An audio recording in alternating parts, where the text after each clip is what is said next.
Don't forget to subscribe, hit the like button, and notifications button for all the good stuff we've got coming.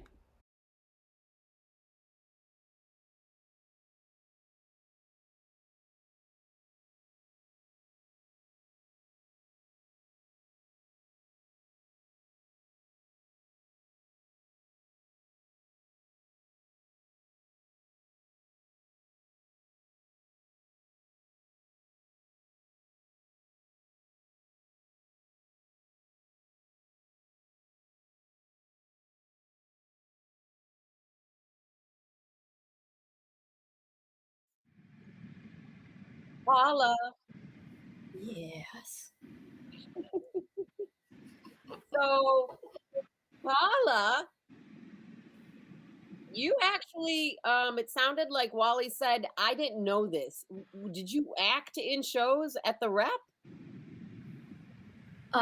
The Milan's Children's Theater, like Wally said, the Andrus kids and the Palmer kids. So we were usually dressed up in whatever the costume. They were not speaking roles. We were just part of the crowd in a lot of cases. Sometimes we couldn't be incorporated into, the crowd scene. So, but we were always in attendance.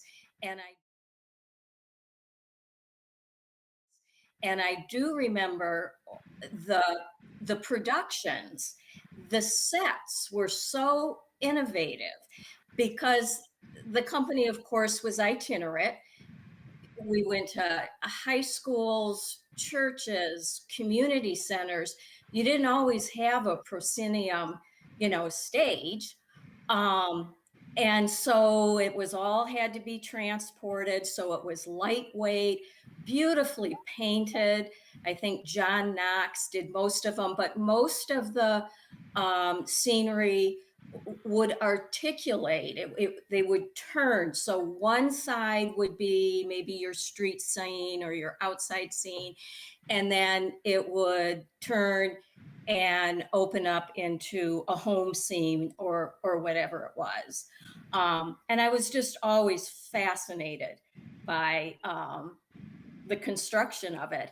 And I always kind of loved costumes. So that was another thing. And really, like Wally was saying, I mean, the productions were so just excellent, just executed beautifully. They didn't talk down to kids. I mean, they expected these children to have a high level of intelligence and to get what is going on. There was no talking down. It was just really honored, the kids and their intelligence and their ability to grasp the stories. So, yeah, kind of being involved with the Milan Children's Theater through that. And then I want to say maybe it was 1965, 66. I know Boz referred to it, the Johnson administration. They did get a Title IX type of funding.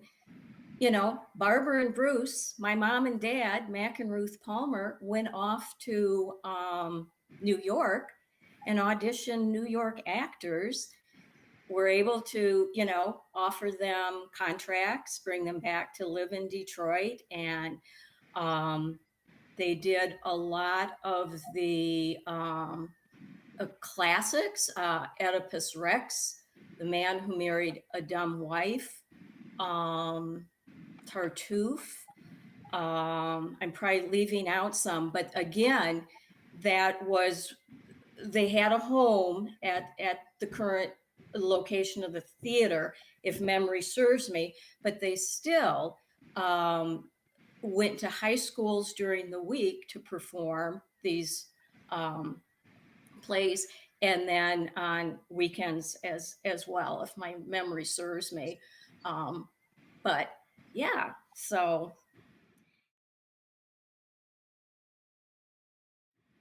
and my one acting role, I played Scotty Tissue in Capricious Crump, and that was, I want to say, 1972. So that was my acting debut. How old were you? I would have been about 18. I think I just graduated from high school. Maybe it was, or maybe my first year in college. But I believe Boz was in that, Capricious Crump. It was a musical. We all had to sing and dance.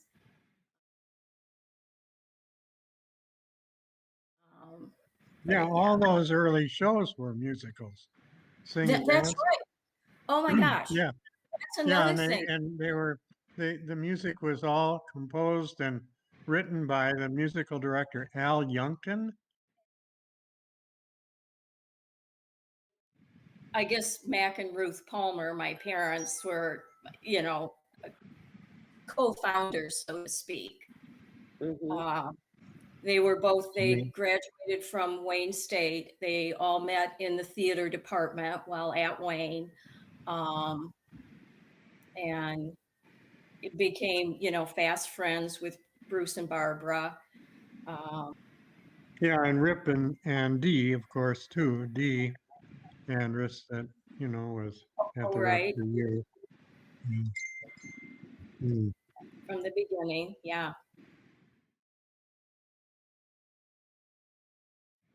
Yeah, Well, I Capricious. remember when they did the Christmas Carol. There, I get that. It seems like that show was a little fraught with mishaps. Whoever, I think I was Tiny Tim. I had to fill in, and again, it was not a speaking role. They just needed sort of a body to sit on a stool for a little while, and um, in fact, yeah. So I was recruited to do a couple of these performances because the actress who was doing them became ill and was unable to. So, but that, yeah. Well, I'm on the board, serving as the board. One of the wackier, crazier COVID nutcases. But yeah, I'm trying to do my best. Mm. Well, we're grateful. Well, I'm honored because it is in a good place to be able to, give back to, to something that's I've been involved with essentially my whole life. So it's a real honor.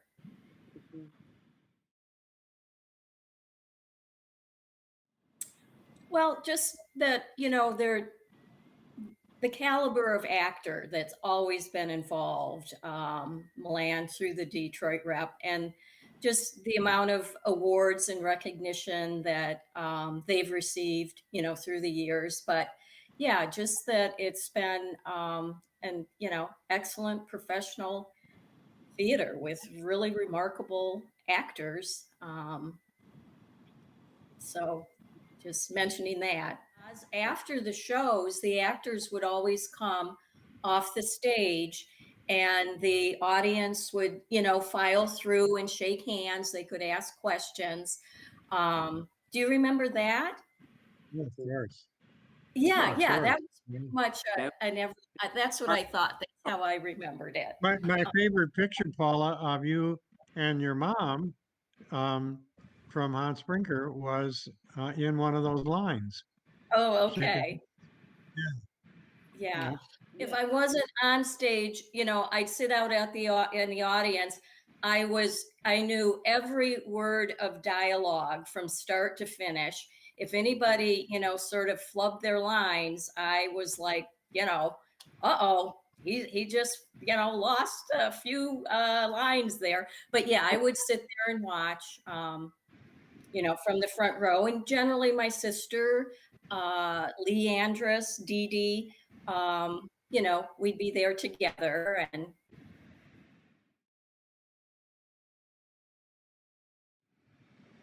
I don't remember anything negative.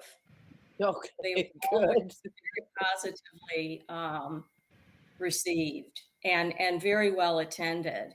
Those were high school auditoriums, and they would they'd fill them with the surrounding elementary kids. Mhm.